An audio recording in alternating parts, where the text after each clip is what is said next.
អ្នកកាន់អំណាចថៃកំពុងតែធ្វើឲ្យរាជថៃស្អប់ខ្មែរហើយសង្ឃឹមថាខ្មែរដែលរសើបនឹងជាតិនិយមតវិញស្អប់គ្នាទៅវិញទៅមកដែលជានយោបាយចិត្តសាស្ត្រមុននេះបន្តិចលោកហ៊ុនម៉ាណែតនាយករដ្ឋមន្ត្រីកម្ពុជាបានបង្ហាញណានាយករដ្ឋមន្ត្រីនៃកម្ពុជាបានបង្ហាញពីសេចក្តីនៃជួបនិយាយគ្នាបន្តិចជាមួយនឹងអនុទិនចានវីរៈគុណនៅឯប្រទេសរុស្ស៊ីនៅក្នុងជំនួបនេះណានៅក្នុងជំនួបនេះគឺ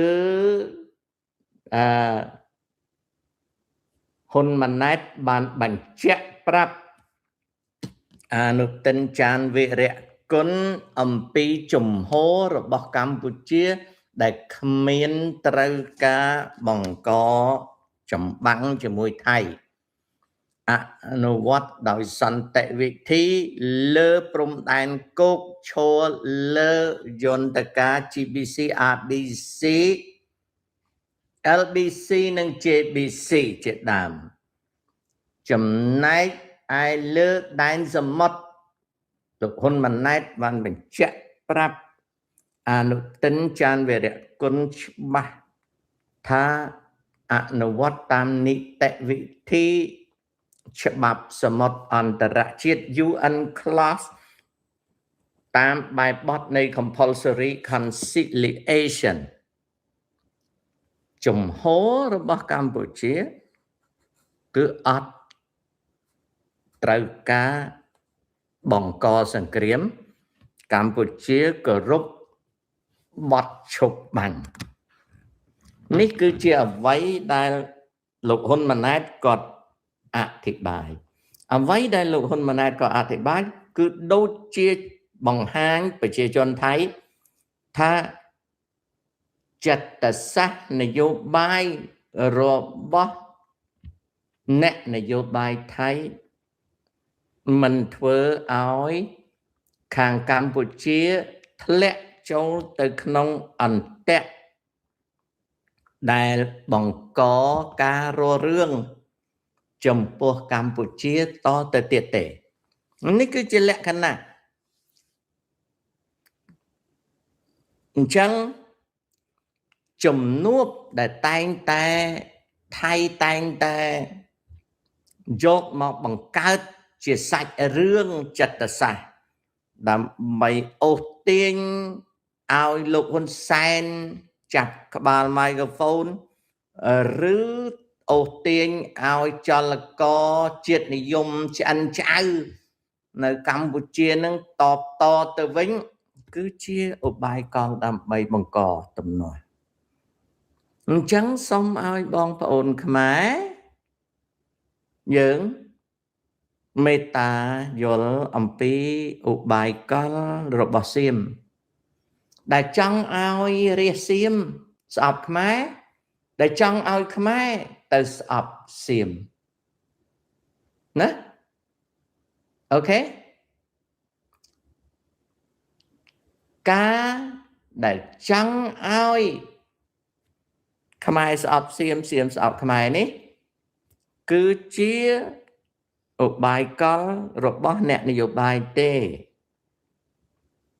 ដូច្នេះខ្ញុំសូមជម្រាបថាកុំឲ្យខ្មែរយើងលោតតាមសៀមវាកំពុងតែបង្កហេតុឲ្យរក្សានៅការតាមដានព្រឹត្តិការណ៍ដោយយកចិត្តទុកដាក់ជាទីបំផុតនៅក្នុងរឿងនេះណាអញ្ចឹងគឺជាអត្ថបទដែលខ្ញុំចង់គូបញ្ជាក់ថាលោកហ៊ុនម៉ាណែតនឹងឃើញចាញ់មុននេះបន្តិចខ្ញុំបើកមើលទៅឃើញថា លោកហ៊ុនម៉ាណែតបានបញ្ជាក់ប្រាប់ណាគឺបានបញ្ជាក់ប្រាប់ប្រជា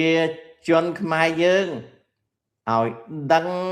ពីការជជែកគ្នាក្រៅផ្លូវការជាមួយអនុទិនចានវិរៈគុណដែលសង្ខេបជា4ចំណុច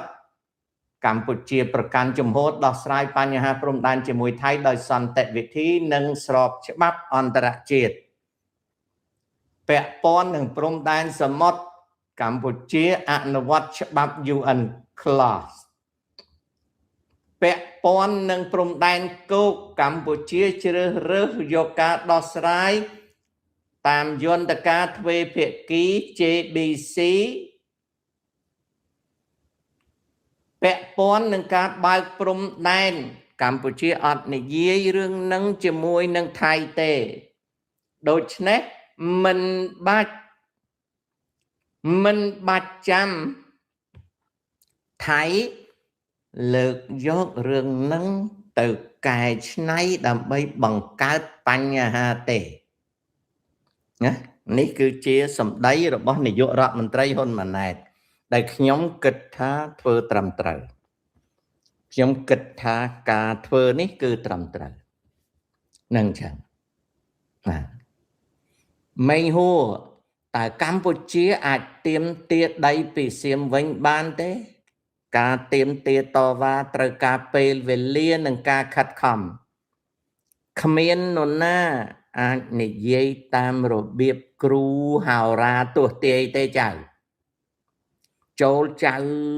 ខំប្រឹងតាមដានណាមេងអៀងសិនស៊ីសមុទ្រនិងកែវសារ៉ាត់មួយណាច្រៀងពីរោះជាងកែវសារ៉ាត់គាត់មិនបាន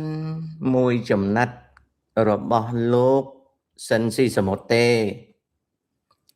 សារ៉ាត់មានសំលេងលឺរំពងជាប្រភេទមនុស្សច្រៀងល្ខោនបាសាក់ច្រៀងលឺតែមិនមែនច្រៀងពីរោះទេណាមិនមែនច្រៀងពីរោះទេកៅសរ៉ាត់មិនមែនជាអ្នកដាក់សំឡេងទៅតាមខ្លឹមសារនៃចម្រៀងទេគឺជាមនុស្សច្រៀងល្ខោនបាសាក់ណាអានឹងអញ្ចឹងអូខេណា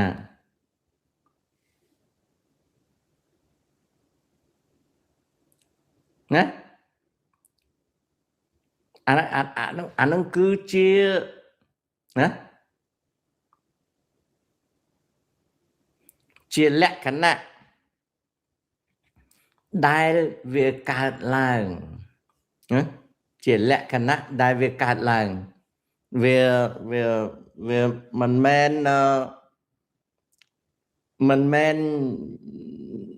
មកពីប្រៀបធៀបទាំងពីរហ្នឹងថាអ្នកណាមួយច្រៀងពីរោះទេបើជាផ្ទាល់របស់ខ្ញុំស្ដាប់កៅសារ៉ាត់ច្រៀងគ្រាន់តែឮសូវវើងមកខ្ញុំបាត់មិនមែនច្រៀងមិនពីរោះទេតែអត់មានទឹកដមក្នុងសំឡេងទេគាត់ជាអ្នកច្រៀងល្ខោនចំណែកលោកសិនស៊ីសមុទ្រចំពោះតិចខ្ញុំគាត់មានទឹកដមនេះចម្លើយណា